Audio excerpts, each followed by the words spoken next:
I'm Leah McLean here with Cyber Future Foundation, and I've got a special guest here, Julina Macy.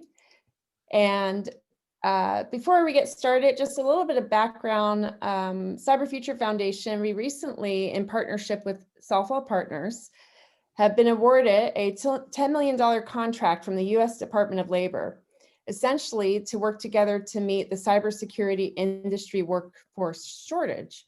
So we are in the crux of building out curriculum and training with many of our partners and organizations, such as folks that Julina knows as well, and apprenticeship on the job training.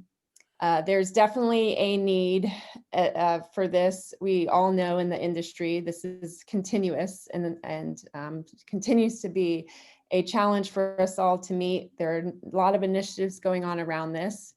I think we have been privy to the news lately with the recent attacks around the Treasury and Commerce departments as part of a global cybersecurity, cyber espionage campaign. And that was just after the cybersecurity firm FireEye said it had been breached in an attack, which was likely from the hackers reportedly linked to the Russian government.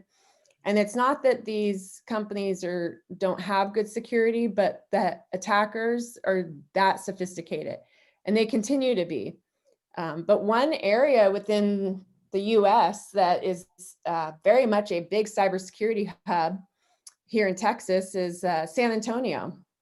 I think recently they were approved for a $4 million cybersecurity hub at the Port of San Antonio.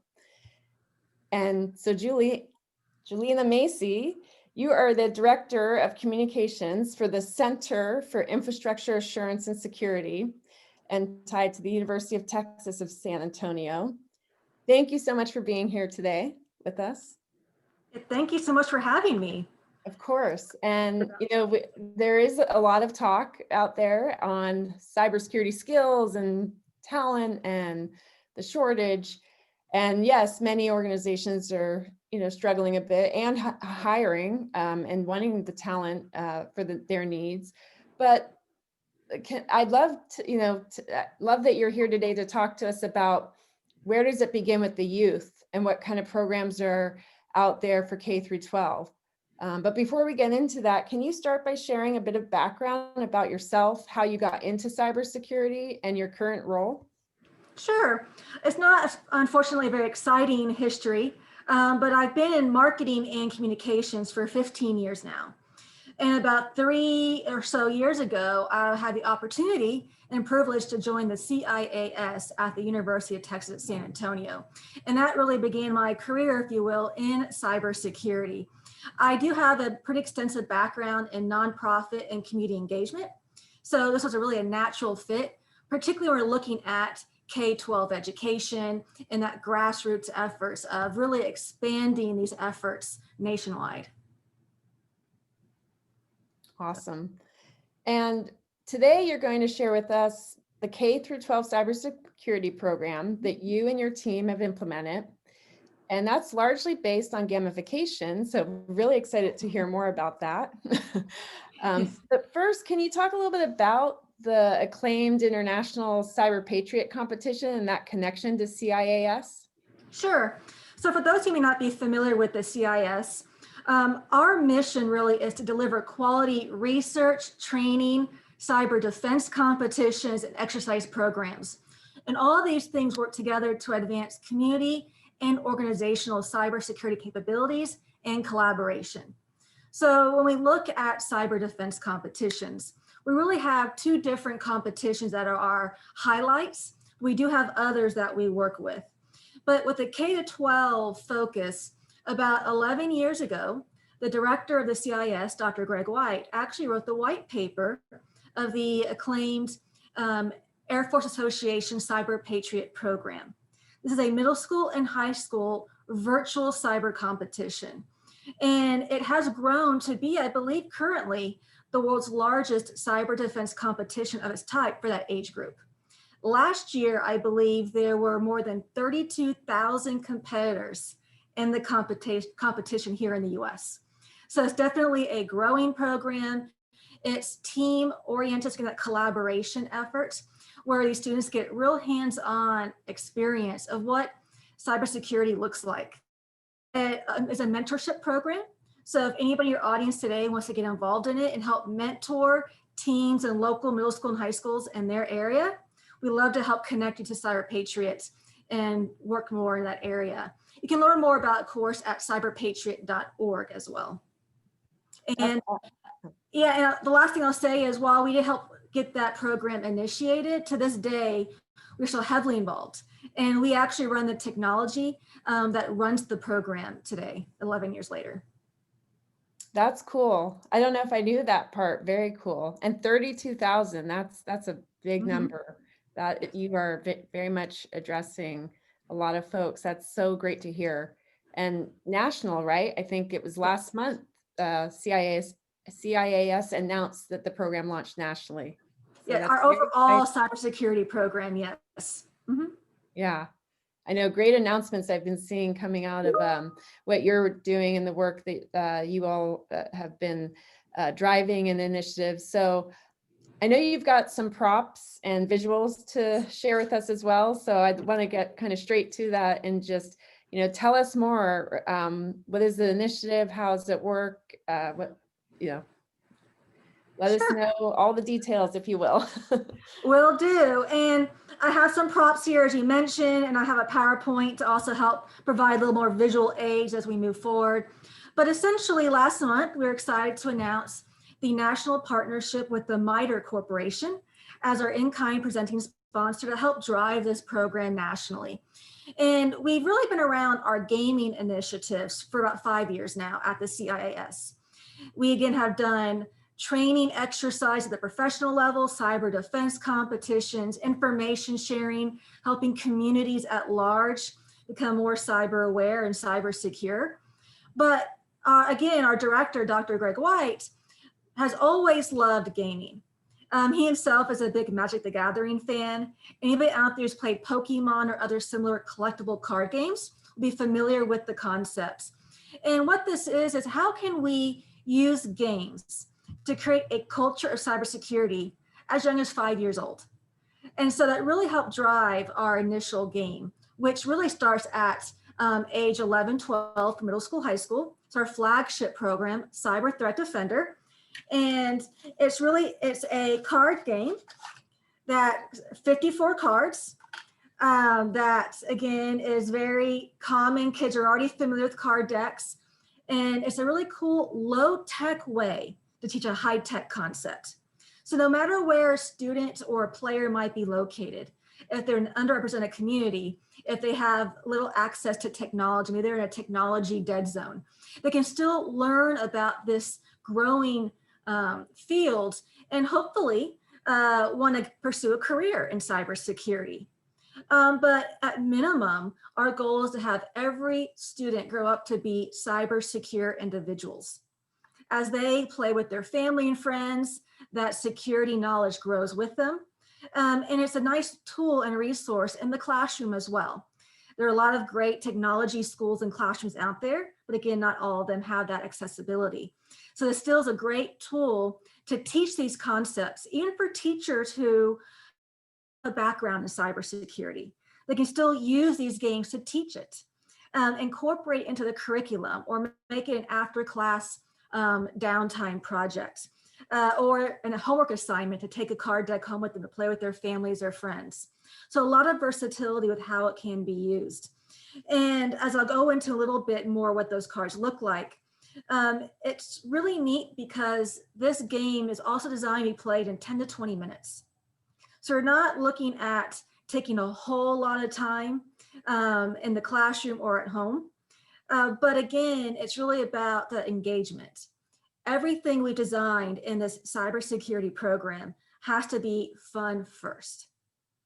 If it's not fun, we know a kid is not going to want to keep playing. It's just the way it is. I'm no different as an adult. So it's that engagement, right? Yep, I can totally agree with you and relate there. I think we all can. We know this, we're in cybersecurity, but to those who are new to cybersecurity or thinking about going into it, a lot of times too, I think it can be painted as, well, it's scary. It's, not glamorous. Well, it's not. And I will say now, I give mad respect and shout out to everyone out there in cybersecurity right now, because I know it's gotten tougher with the pandemic, and you all are on the front lines. And so just, we appreciate you, and we respect what you do, because we know it's not easy. But that being said, we don't want it to be seen as scary, because it can be rewarding. It's very much needed. We have a lot of data and sensitive information to keep protecting. And we're humans. At the end of the day, we want to have fun too, right? Yes. So I love that you mentioned that. Can you tell us a little more about what schools are using it today, and share a little bit more about how it's interactive and really does that approach is helping? Sure. I'll show you a heat map a little bit later, kind of in Texas, where the decks for Start with the Defender are currently being used. But it's currently being used in 35 states here in the US and growing, as well as 17 countries worldwide. Wow. Not just a local game for San Antonio or Dallas or Texas specific. It really is a growing nationwide program. And since launching this game, it's been distributed more than 50,000 times to primarily classrooms. And what that really looks like is, as we'll talk about more a little bit, the game is really supported by the community. It's a sponsorship and grant-driven program, because we are a nonprofit as well. It allows us to print these cards and distribute and give at no cost to educators. Everything we're going to talk about today is a free resource for educators. And it might be a low cost for the public in a couple different areas, but even then, a lot of it is still free to the public. So when we say 35 states, 50,000 decks, well, a single classroom, a teacher requests a classroom set, they get 25 starter decks. Because it's a collectible card game. So every student gets their own deck to play with. By being a collectible card game, we'll talk about again in a minute, they can enhance it with additional booster cards as they want to build it out. But if you think about 25 decks for a classroom, one teacher might engage with 5 different classrooms. It's that same classroom set over 5 classrooms. So since this game has been distributed, 50,000 decks might equate to 200,000 students engaging in just a few years. So there's a lot of growth and a lot of replayability. But again, it's not just, here's a deck, run with it. Teachers are using it in a lot of different ways. Some teachers have actually used it as a part of their teaching tool. They might spend this month talking about what assets are in a company, in which case they can pull out the ISP connection card, and they can then talk to that one card for the first week. And then the next week, they want to talk about the desktop computer card and what that looks like in the classroom environment. And so they can spend a whole month going through different asset cards in the game. Then the next month, they might talk about defenses and the defense cards within, and then attack cards and event cards and so on. So they might use it as a good discussion point week over week if it's a more extensive curriculum. Others use it as maybe a 1 month part of their curriculum for the year, and they play the game as part of the classroom assignment. Others simply have it as after school club activities. If they're a cyber patriot team or robotics club, we hear a lot of those clubs will use these games, not just as a way to have fun amongst each other, but get a bird's eye view what a network looks like. What is it that they're doing cyber patriots and robotics? How does that work in cybersecurity? How's that engage with everything? Everything that's wireless has a defense concern, right? There's always a vulnerability potentially. So how do you keep what you're doing secure? So these are great resources to teach with, to play with, to engage on in different ways. One teacher actually created an assignment to where once the class was very versatile in the game, to create their own customized card as a class assignment. They had to incorporate into the game. So whether it's a defense or asset or an attack card, how does it interact with the different cards in the game? So it had to really think about the entire network infrastructure to do that. So really a lot of critical thinking skills in there. But I will add, that the name of the game is Cyber Threat Defender. So we stress the game defense, not attacks. We aren't trying to create a future nation of hackers, but a strong defense nation. So really focusing on that. So the only way to really gain points in the game is to build out your assets, your network. You can play an attack card, I'll show in a moment, that helps your opponent lose points. But if I'm playing an attack card, I don't gain points from that myself. So I'm not being rewarded for an attack. Now I'm going to hinder my opponent, but I'm not being rewarded for that. So again, I'm being rewarded by building out my network and defending that network. And that's really the focus of the games. And then now I have to ask, because, we've been in a new norm, right? Yeah. So, well, and again, the numbers in terms of the amount of schools and students and those who have access to this is phenomenal in what you all have driven. So congrats, because that's big. But what about, students who are still virtual learning and schools who have not gone back into the in-classroom settings? Can this be done virtual over Zoom? Like if I had my pack, which I need to get someday now, can I play with you here, Zoom to Zoom? So we've had that question quite a bit, actually. So a couple parts to that. Unless your camera is pointing down to your play, it's going to be quite difficult, unfortunately. We do have plans in 2021 to work on and release a truly multiplayer online version, particularly with virtual learning.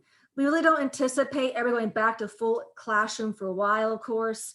So how can we anticipate that and support after classroom homework assignments, potentially making students play each other and keep score perhaps? So we've had that request for a while. It really is about a matter of funding.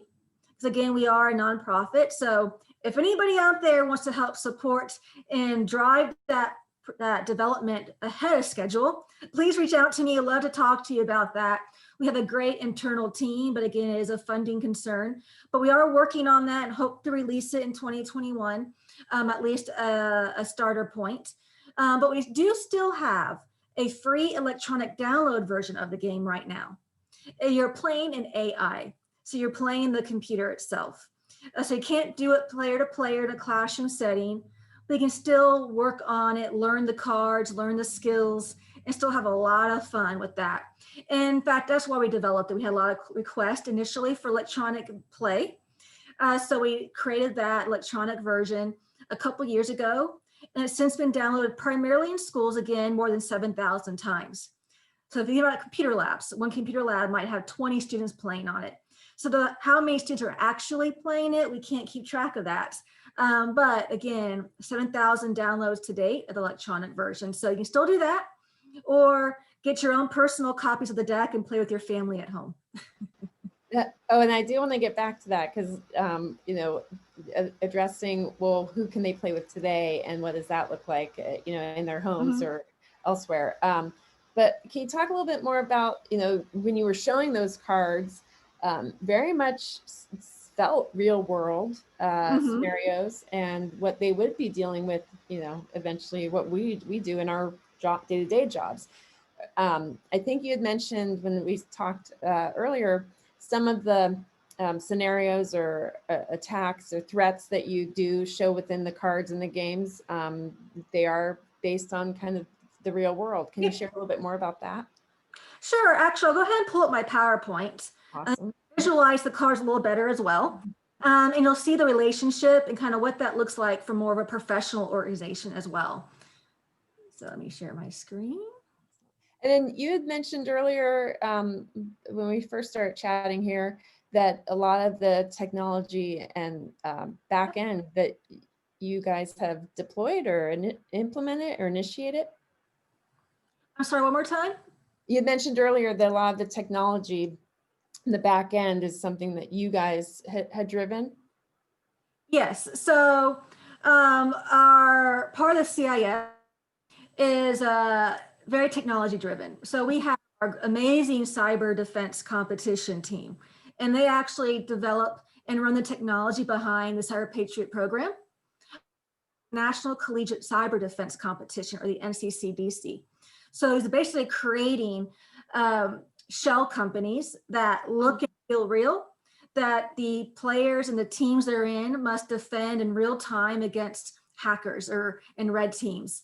That real cybersecurity professionals volunteering their time to actually go out and attack essentially these shell companies that students are trying to defend against. So we really work on these technology sides of it. And our team has a strong background in cybersecurity themselves as well. So we pull on their knowledge as well as that of our cybersecurity technology team to help develop these cards. We also engage with teachers and sponsors and organizations who work in cybersecurity about what kind of cards that they think would be beneficial for the game as well. So a lot of different talent pools that we pull from. And I see my screen's working weird, so I'll just kind of try to show you what I can right here. No, it looks really good. It looks so you have here a sample of an asset card, where every card has the same format. You have your name on top, the point value, whether it's positive, neutral, or negative. The card type is an asset, a defense. What kind of asset? Why here? And there's 2 paragraphs below. A card description of what this would be in the real world. And please understand, we're aware, these are very simplistic definitions of cybersecurity, but again, all in a much more digestible format for students. And then the second paragraph is how the card plays in the game. Now, every card starter deck that you get comes with its own little information manual of how to play the game. More extensive rule books are available as a free download online, and they come out in classroom sets that we provide to teachers as well. But you don't really need those if you read the card. Whenever a student I've been at events ask, what do I do with this card? How does it work? I'll first ask, did you read the card instructions? Usually the answer is no, which is of course typical. When they read the card, light bulb goes off. Oh, they read the card or you read the card, you can pretty much move through the game pretty quickly just by reading those rules built in the game. So for a laptop computer, for instance, the instructions say you must have a wireless router in play before playing this card. Like in the real world, you can have a laptop that's great, but it needs to connect to the internet. So you need a router. So they're seeing how certain cards are needed to support others, even with assets. And then here's a sampling of the 4 types of cards in Cyber Threat Defender. Again, this is our flagship game. We have others. You have 4 types, your assets in blue, defenses in green, random events, like a hardware failure can both be helpful or hindering to the player. So those are kind of your wild cards, if you will. And then you have your red attack cards. But we talk about the relationships.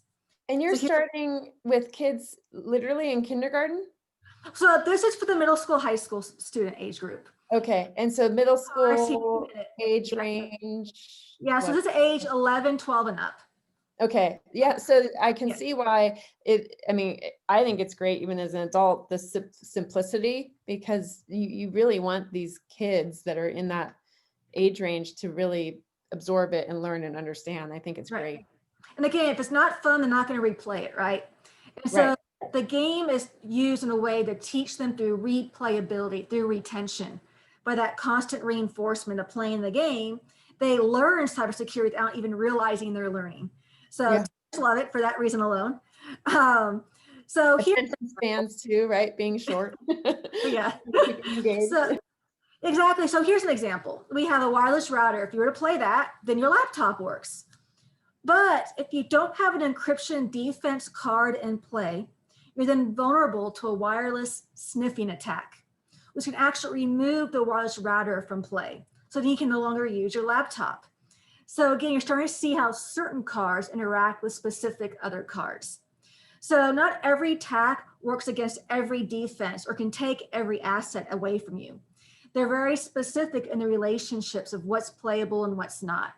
So students really start to learn pretty quickly these basic understandings and foundations of cybersecurity, being there's a lot of different vulnerabilities and attacks out there, and they need to be cautious and be defensive in their everyday usage online. So it gets about creating that culture of cybersecurity.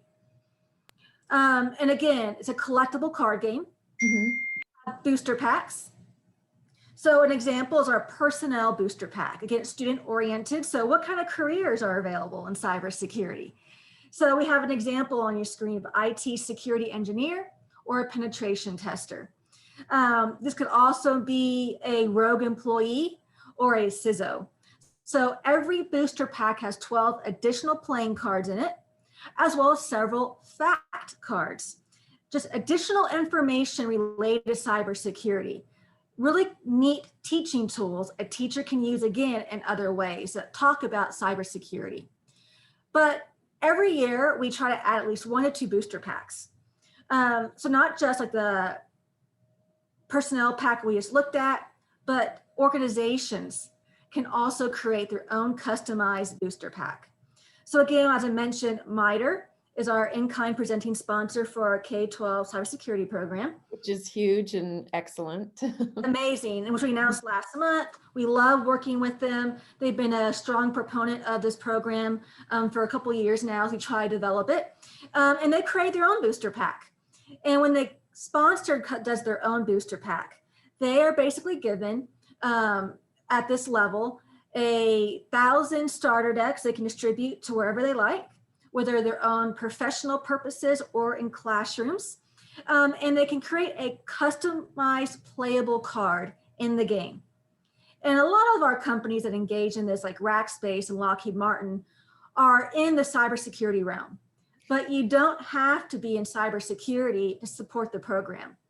If you're in banking, if you're a dentist, if you own a donut shop, anybody who takes customer data of some sort is vulnerable to cybersecurity attacks, correct?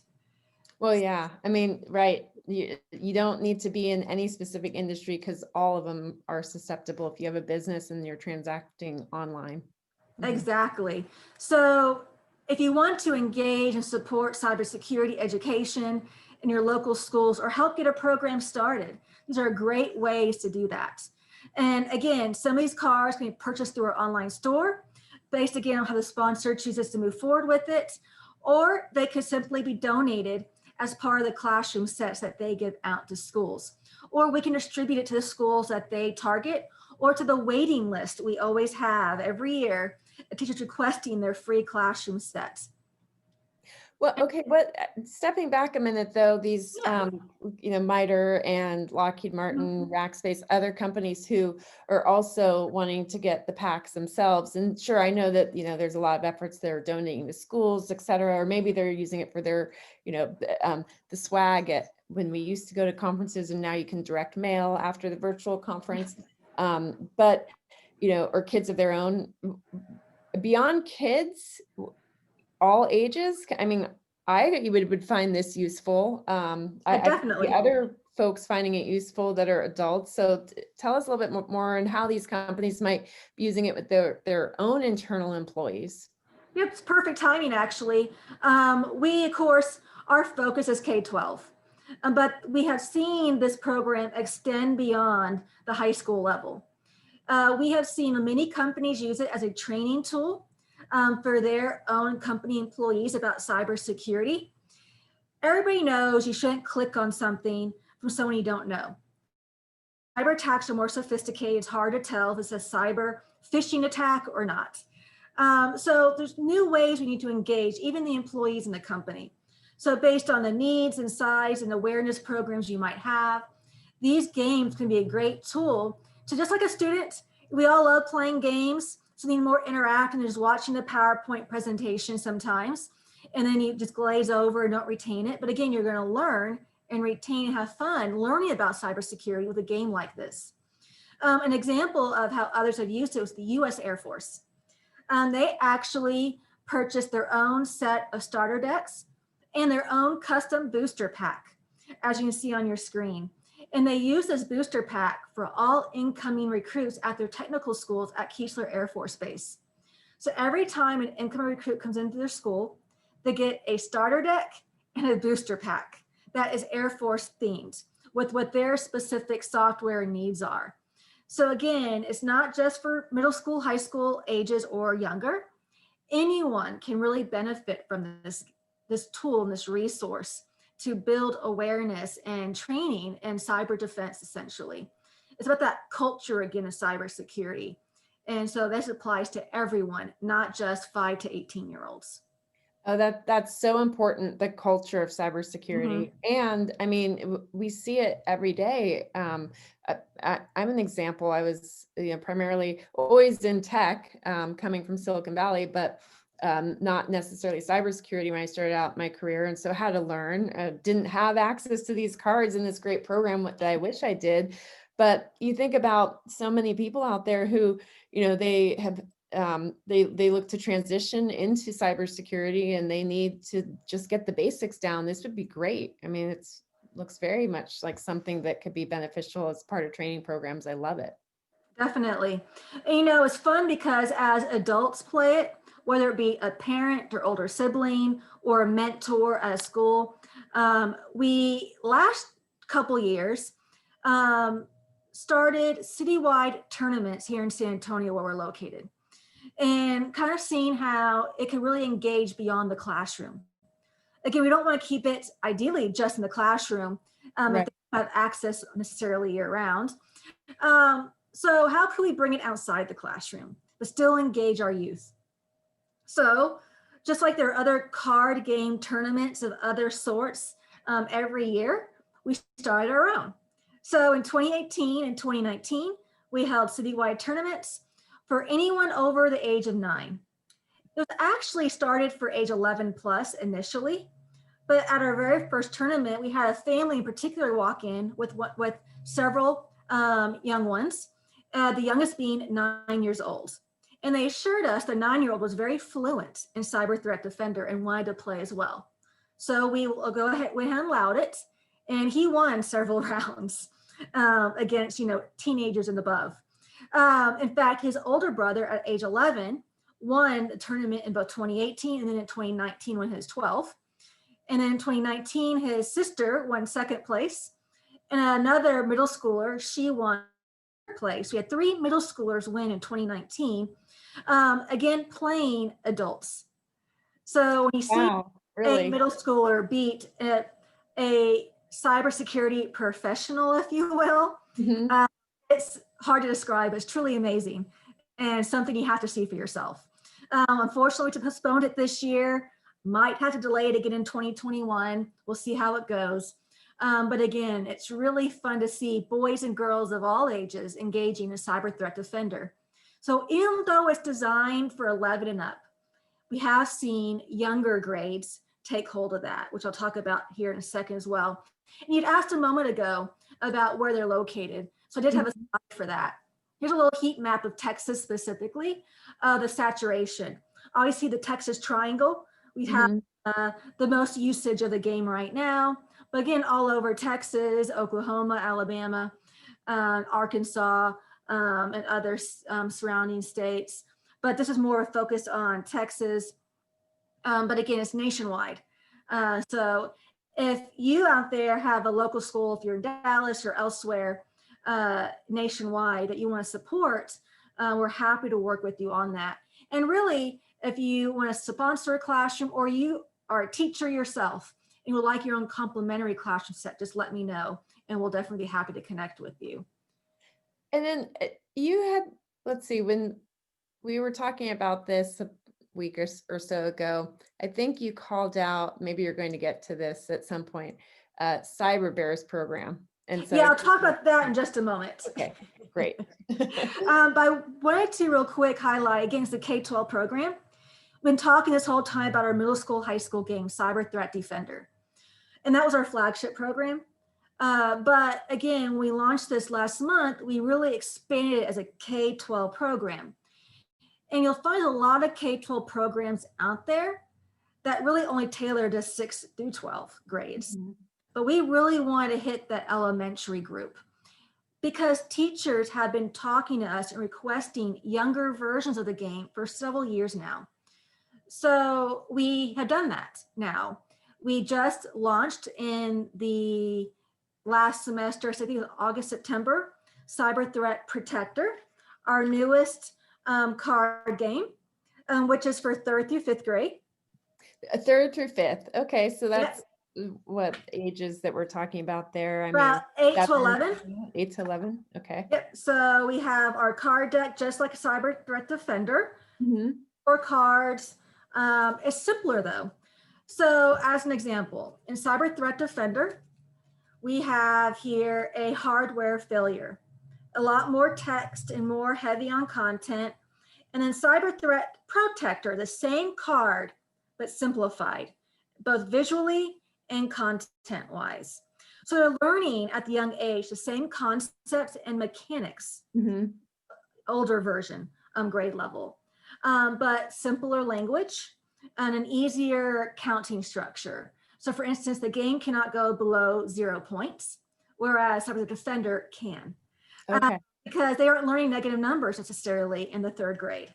So again, keeping in mind what they're learning and talking with educators, what would work for them, what wouldn't. And when I played and beta tested some 3rd, 4th, and 5th graders, right before COVID hit, the Cyber Protector game, I asked them after about an hour of play, what have you learned from playing this game that you didn't know before? Mm-hmm. Heard of cybersecurity in many situations at that point. And the first student who raised his hand said, I didn't know there's so many different types of cyber attacks. He'd only heard of the need for firewalls. So he didn't realize certain attacks need certain defenses. He learned that in 1 hour of play with Cyber Threat Protector, that basic concept. That's amazing. Really amazing. It really is. And so we have another one coming out here in a couple months, Cyber Threat Guardian for K through 2nd grade. And it's coming out when? You said in a couple months? In a couple months, yeah. Okay.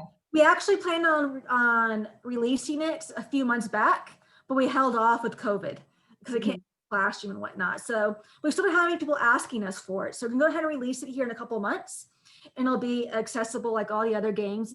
But they're really each designed with gameplay and mechanics in mind, building upon that knowledge and complexity of each game.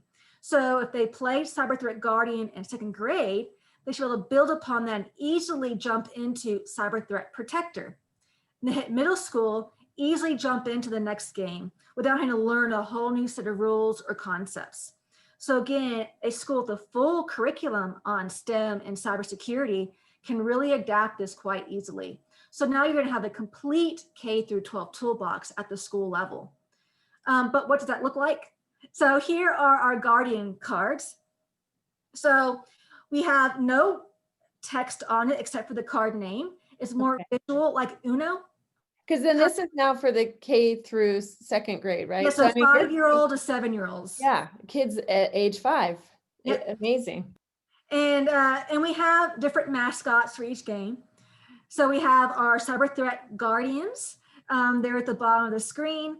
But what's unique about both elementary games, Protector and Guardian, is that unlike the older version, Cyber Threat Defender, these 2 younger games only need 1 deck for 2 players. Easier to use and play and keep track of. Whereas Defender, again, you have your own deck per player. Okay. Big difference in how that works. But again, you're learning the same concepts as young as kindergarten. And then for Protector, again, a little more complexity, simple imagery, 2 different mascots, Artemis and Apollo.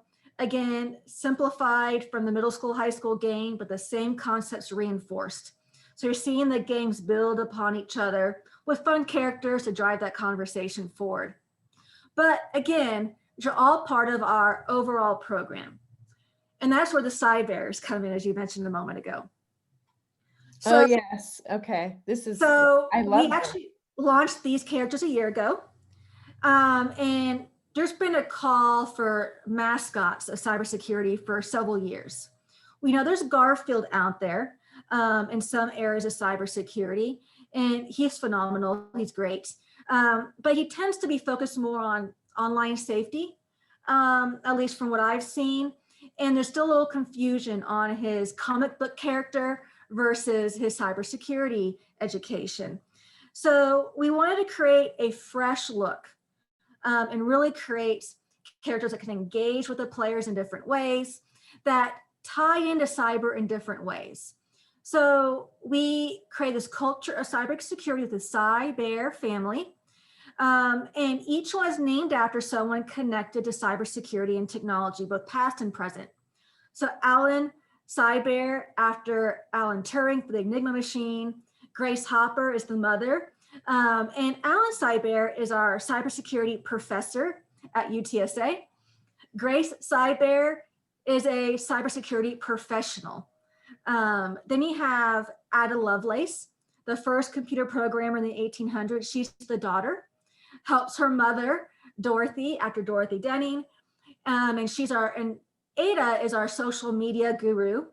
And then of course we have Vince, father of the internet. He's our gamer. So they all have different areas they focus on and can talk to, as well as talking about people right now, men and women in cybersecurity. Super clever. Super clever. And now to come up with all of these names, and I mean, just very genius. Was this you and your team, or did you engage, all your partners and sponsors and kind of brainstorm? I think it's great that kids are getting this type of exposure at this level, this depth. Thank you. Yeah, we've talked about it for several years, how we could go about that. And it's more just a collective discussion among the CIS team of wanting to create new mascots. Again, Dr. White's been driving this program at the CIS, and kind of these characters and naming them after people. And then Larry Shalene, who leads our game development team and education side, and then our game developers and myself, we all kind of been working together, and again, talking to educators and people we connect with on a day-to-day basis in STEM fields and cybersecurity. And it's kind of just evolved over time until we felt we could finally launch this last year. But again, we wanted to really tie it into the K-12 curriculum and the games themselves. So we have all those other little mascots we talked about a moment ago. This is our core, the Cyber family. They are the overall voice of the program, and they can talk to any aspect. So we've created now over 85 activity sheets for K through 5 grade students. So teachers can use these worksheets to add to their curriculum, to either complement it or create. That does everything from developing the vocabulary to reinforcing math concepts they're learning, to teaching cryptography skills. So Really? Different ways. And the bears you see in a couple samples on your screen are incorporated throughout the worksheets. They're kind of engaging the students and helping them through the process. So again, nice interactive way. As I mentioned earlier, everything we talked about is at no cost to educators. Even those worksheets that were free to download to the public right now. The card games can be purchased by the public through our online store, or they can help teachers get the games at no cost. So again, it's all low cost or no cost ways to help us all right now engage in cybersecurity education. So if someone wanted to purchase cards to give as a holiday gift, kids, do they do that cultureofcybersecurity.com? Is that where they can get that information? Sure, there's a couple ways. Our culturecybersecurity.com is where we have background on all the cyber characters. You can access additional electronic games that are free to download, as well as the worksheets are free to download and learn more about that. Or go to our main website to learn about all of our cyber initiatives, cisgaming.com. And they're going to find links to our online store and information about how to sponsor as well if you're interested, and things of that nature. So they both link back to each other, both websites. But again, both are great resources for you. This is amazing, truly amazing that this exists, that it's being taught in the classrooms as early as age 5 at kindergarten. The work that Dr. White, Larry, your team have done and pulling this all together, very much needed. I think too, if you think about, we've all been beholden to the online world right now, right? And devices, I think this is great break to take our eyes off the screen and kind of get real with cards and collaborating with people and family. So amazing to hear about this initiative. I know a lot of work has been put into it. Julina, I want to thank you for your time today and sharing with us. And I'm excited. I want to go out and buy some cards now for some holiday gifts for some little nieces and nephews in my life. I thank you so much for being a guest here and sharing this. It's great because I know, a lot of the work is being done out there by organizations, and with Cyber Future Foundation and Softball for Department of Labor contract at the training and skill sets for folks. But it starts with the youth as well. So thank you so much. Well, thank you for having me on. We love this program. As you hopefully you can tell, we're very enthusiastic about it. And again, we hear nothing but positive feedback week after week. And if anybody today wants to learn more, please feel free to reach out to me personally or visit our website so you can learn more there as well. So thank you for your time. Thank you.